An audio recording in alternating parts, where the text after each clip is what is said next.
అదే RTV app వార్తల్ని క్షణాల్లో చదివే అవకాశం ఉంటుంది. ఒక న్యూస్ పేపర్, ఒక టెలివిజన్ ఛానల్ మీ చేతుల్లో ఎప్పుడూ ఉంటాయి.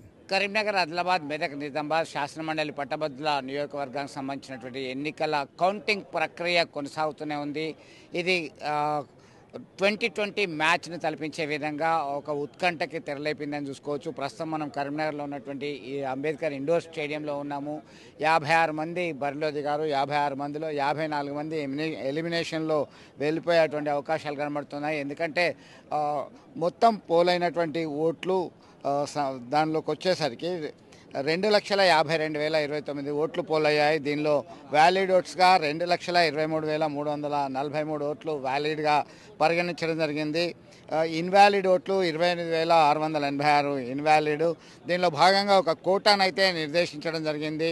1,11,672 ఓట్లు కోట. ఎవరైతే ఆ మార్క్ దాటుతారో వారిని విజేతగా పరిగణించేటువంటి అవకాశాలు కనబడుతున్నాయి. దీనిలో భాగంగా ప్రస్తుతానికైతే నువ్వా నేనా అన్నట్టుగా ఫస్ట్ 5 రౌండ్ల వరకు భారతీయ జనతా పార్టీ అభ్యర్థి చిన్నమాయిల అంజిరెడ్డి ఆధిక్యత ప్రదర్శించారు. 6, 7, 8, 9 ఈ 4 రౌండ్లలో కాంగ్రెస్ పార్టీ అభ్యర్థి ఆల్ఫోర్స్ విద్యా సంస్థల అధినేత నరేందర్ రెడ్డి ఆధిక్యత కొనసాగించాడు. ఆ తర్వాత 10, 11 రౌండ్లలో మళ్ళీ భారతీయ జనతా పార్టీ అభ్యర్థి అంజిరెడ్డి ఆధిక్యత ప్రదర్శించడం జరిగింది. మొత్తం మీద ఈ 53 మంది పక్కన పెడితే 53 మందికి 16,000 ఓట్లు మాత్రం పోలయ్యాయి. దీనిలో చాలామందికి 10, 20, 30 అట్లా వచ్చాయి. కేవలం ఓవరాల్గా చూసినట్టయితే ఈ ముగ్గురి మధ్యలో ప్రధానమైనటువంటి పోటీ ఉంది. ఈ ప్రధానమైనటువంటి పోటీలో రెండవ ప్రాధాన్యత ఎవరికి వస్తుంది, ఎవరికి పోతుంది అనే దాని మీద సర్వత్రా ఆసక్తికరమైనటువంటి చర్చ జరుగుతుంది. కాంగ్రెస్ పార్టీ అభ్యర్థికి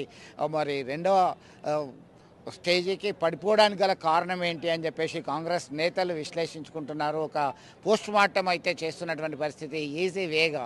ఎందుకంటే కాంగ్రెస్ పార్టీ అధికారంలోకి వచ్చి కేవలం 15 నెలలైంది. 15 నెలల్లోనే పట్టభద్రుల్లో, నిరుద్యోగుల్లో ఎందుకు వ్యతిరేకత వచ్చింది? ఒకవైపు ఏమో అధికార పార్టీ నుంచి మంత్రులు, ప్రజాప్రతినిధులు 56,000 ఉద్యోగాలు చేశాము, అనేక సంక్షేమ అభివృద్ధి ఫలాలు అందిస్తున్నాం, ప్రజల యొక్క మద్దతు మాకే ఉంది అని చెప్పేసి రాష్ట్ర ముఖ్యమంత్రి స్వయంగా రంగంలోకి దిగి 3 బహిరంగ సభలు ఏర్పాటు చేసి ఢంకా భయించారు అని చెప్పుకుంటున్నటువంటి పరిస్థితి. మరొక వైపు భారతీయ జనతా పార్టీ నుంచి హిందుత్వ నినాదం కావచ్చు, అలాగే ఉపాధ్యాయ ఎన్నికలకి సంబంధించి బరిలో దిగడము, దాంతోపాటు గ్రాడ్యుయేట్ కాన్స్టిట్యుయెన్సీలో సైతం బరిలో దిగడము, ఈ రెండు కూడా డబుల్ ధమాకాగా వీళ్ళకి కలిసి వచ్చిన అంశంగా చర్చ జరుగుతుంది రాజకీయ వర్గాల్లో.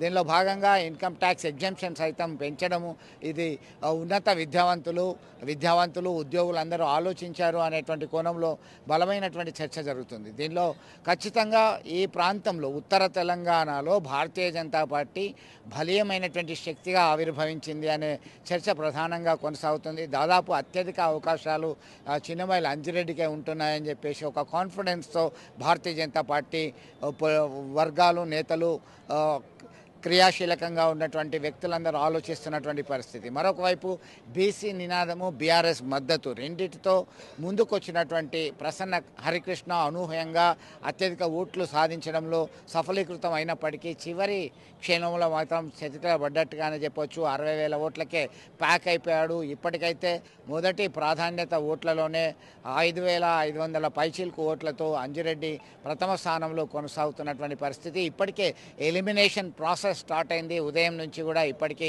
దాదాపు 30 మంది ఇండిపెండెంట్ అభ్యర్థులు ఎలిమినేషన్లో కొట్టుకుపోయారు. వారికి వచ్చినటువంటి ఓట్లన్నీ కూడా యాడ్ చేయడం జరిగింది మిగతా రేంజ్లో ఉన్నటువంటి వాళ్ళకి.